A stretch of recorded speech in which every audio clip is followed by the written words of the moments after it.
காக்கும் தெய்வங்களாக இருக்கக்கூடிய காவல் படை இன்றைக்கு கணக்கில்லாத காவல் மரணங்கள், காவலர்களே பணிச்சுமையால் தற்கொலை, இப்படி எண்ணற்ற நிகழ்வுகளை நீங்கள் பார்க்கிறீர்கள்.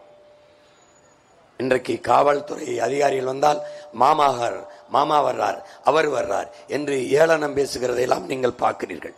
இந்த நிலையை மாற்றி காவலர்கள் காவல் தெய்வங்கள் என்று என் மக்களால் போற்றப்படுகிற உயரத்திற்கு எங்களின் காவல்துறையை தூக்கி கொண்டு போய் நிறுத்த வேண்டும் என்கிற கனவு, இந்த கனவை தந்தவன் என் உயிர் தலைவன் மேதகுவே பிரபாகரன் அவர்கள். என் அன்பு சொந்தங்களே, உங்கள் மகனின் உங்கள் பிள்ளைகளின் ஆட்சியில், நாம் தமிழர் ஆட்சியில், தமிழ் தேச அரசின் ஆட்சியில் காவல்துறை எப்படி இருக்கிறது என்பதை சுருக்கமாக ஒரு முன்னோட்டமாக காட்டுகிறேன். காவல், நம்முடைய ஆட்சியில் காவல்துறை எப்படி கட்டமைக்கப்படுது பாருங்க.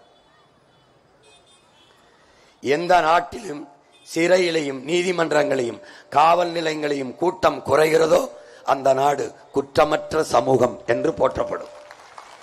எந்த நாட்டில் காவல்துறைக்கு, வழக்கறிஞர்களுக்கு, நீதிபதிகளுக்கு அதிகமாக மதிப்பு இருக்கிறதோ அந்த நாடு அதிக குற்றவாளிகளை கொன்ற நாடு, அது குற்ற சமூகம் என்று பொருள்.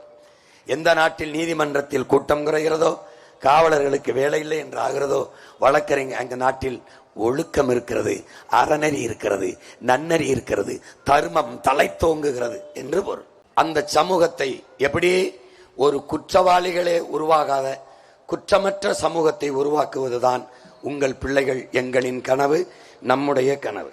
குற்றவாளிகளை பிடித்து கூண்டில் நிறுத்துவதல்ல காவல்துறையின் வேலை. குற்றவாளிகளே உருவாகாத ஒரு சமூகத்தை உருவாக்குவதுதான் காவல்துறையின் வேலை.